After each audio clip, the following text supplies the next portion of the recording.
মধ্যপ্রাচ্যে যুদ্ধ পরিস্থিতির মধ্যেই পবিত্র ঈদুল ফিতর উদযাপন করেছেন সংযুক্ত আরব আমিরাতের প্রবাসী বাংলাদেশিরা। আমিরাত থেকে মামুনুর রশিদ জানান, এবার খোলা মাঠ বা উন্মুক্ত ঈদগাহের পরিবর্তে সরকারি নির্দেশে মসজিদের ভেতরেই ঈদের নামাজ আদায় করেন তারা। সকাল থেকেই আমিরাতের মসজিদগুলোতে প্রবাসীদের ঢল নামে। নামাজ পরবর্তী সময়ে তাদের মাঝে বিরাজ করে উৎসবের আমেজ।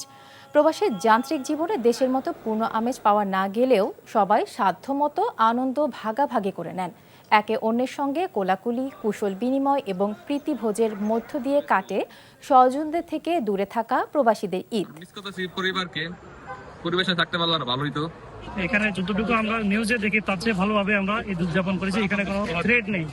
আমরা সবাই একসাথে ঈদের নামাজ পড়ে আসলাম, এখন অনেকটা ভালো লাগছে। এখন রুমে দিয়ে যাচ্ছি। আমরা আলহামদুলিল্লাহ এখন ঈদের নামাজ পড়ে আসলাম।